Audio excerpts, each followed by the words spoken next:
Good evening. आप सभी का हमारे YouTube channel MS music academy में हार्दिक स्वागत है और उम्मीद करते हैं कि आप और आपका परिवार कुशल पूर्वक होगा। देखिए, आज की वीडियो हम लेकर आए हैं डीएलएड वाले बच्चों के लिए जो डीएलएड कर रहे हैं और जिनका सेकंड सेमेस्टर है, उनका मैथमेटिक्स आज से हम स्टार्ट कर रहे हैं और हम वीडियो डालते रहेंगे और जल्दी हम इसको ज़्यादा से ज़्यादा 15 या 20 वीडियो में इसको पूरे मैथ को समाप्त कर देंगे। ठीक है, तो आज स्टार्ट कर रहे हैं हम। देखिए, पहला ही चैप्टर है तुम्हारा, इसमें स्टार्ट कर रहे हैं सेकंड सेमेस्टर का। क्या है शुरू में, देखिए अभाज्य संख्याएं क्या होती हैं। सबसे पहले क्या होता है कि जो परिभाषाएं होती हैं वे जरूर याद होनी चाहिए और जो याद करोगे और याद होंगी आपके तो तुम अच्छी तरह से मैथ कर सकते हो।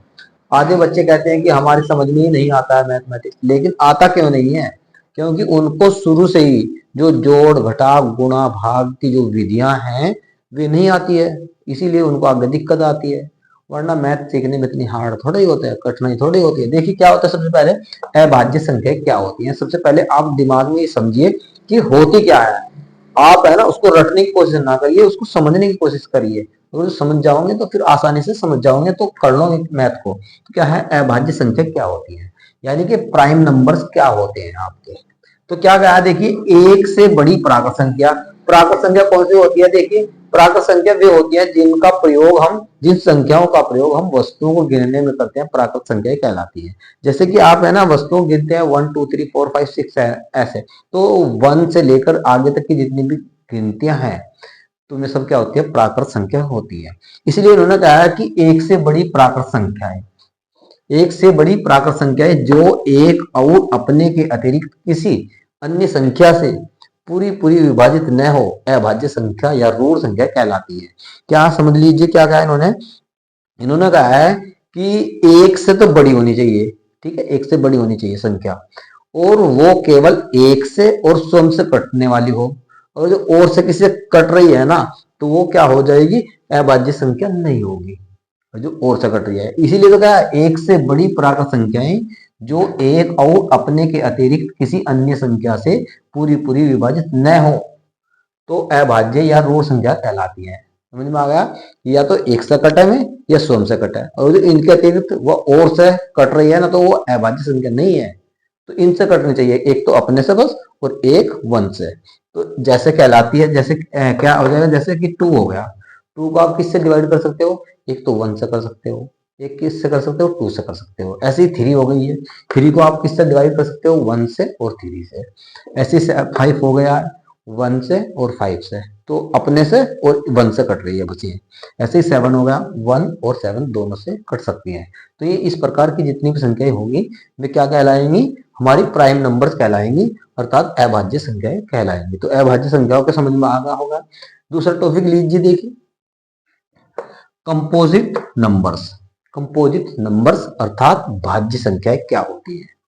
भाज्य संख्या क्या होती है, अभाज्य संख्याओं के विपरीत होती है, उल्टी होती है। क्या होती है? विपरीत होती है। देखिए भाज्य संख्या क्या कहलाती है, वे प्राकृत संख्याएं जो एक और अपने के अतिरिक्त, यानी कि एक और अपने के अतिरिक्त भी और से भी कटती हैं। इसमें क्या था, अभाज्य संख्या में यह था कि एक से और स्वयं से कटती थी, लेकिन भाज्य में क्या होगा, एक से और स्वयं से भी और उससे अलावा भी किसी और संख्या से कटती हो तो क्या होगी, वे क्या कहलाएंगी, भाज्य संख्या कहलाती हैं। देखिए वे प्राकृत संख्याएं जो 1 और अपने के अतिरिक्त किसी अन्य संख्या से भी पूरी पूरी विभाजित हो जाती है, भाज्य संख्याएं कहलाती हैं। जैसे कि देखिए 4 हो गया, तो 4 किस किस से कट रहा है, 1 से भी कट रहा है, 2 से भी कट रहा है और 4 से भी कट रहा है, ठीक है। ऐसे ही 6 हो गया, 1 से भी कट रहा है, 3 से भी कट रहा है और 6 से भी कट रहा है, 3 से कट रहा है। ऐसे ही 8 हो गया, देखिए 1 से भी कट रहा है, 2 से भी कट रहा है, 4 से भी कट रहा है, 8 से भी कट रहा है। तो ये क्या हो जाएंगे, भाज्य संख्या हो जाएंगे। ऐसे ही 9 है, देखिए 1 से भी कट रहा है, 3 से भी कट रहा है, 9 से भी कट रहा है। तो इस प्रकार की जितनी भी संख्याएं होंगी वे क्या कहलाती है, भाज्य संख्याएं कहलाती हैं। समझ में आ रहा होगा। चलिए देखिए आगे क्या है, को प्राइम नंबर्स। को प्राइम नंबर्स का मतलब होगा सह संख्याएं। सह अभाज्य संख्या क्या होती है, देखिए सह अभाज्य संख्याएं कौन सी होती हैं, दो संख्याएं सह अभाज्य संख्या कहलाती हैं यदि उन संख्याओं का उभयनिष्ठ गुणनखंड एक के अतिरिक्त कोई नहीं है। इन्होंने कहा है इसमें कि जो को प्राइम नंबर्स होते हैं, जो को प्राइम नंबर्स होते हैं वे क्या होते हैं। इन्होंने कहा है कि दो संख्याएं लेनी है और दो संख्या जो में संख्याएं हैं उनका जो होगा सहभाज्य संख्या कैसे होंगी, यदि उनका केवल एक उभयनिष्ठ गुणनखंड होगा, केवल वन। तो यानी कि इसका मतलब है केवल एक से कटते हो और किसी संख्या से में नहीं कटते हो दोनों, तो इनमें क्या होंगे, हमारी को प्राइम नंबर्स होंगी। जैसे देखो 5 और 7 है, तो 5 को भी और 7 को भी 1 से काट सकते हैं, तो इनका क्या होगा, उभयनिष्ठ जो होगा हमारा 1 हो गया। तो उभयनिष्ठ गुणनखंड क्या होगा, 1 हो गया 5 और 7 का।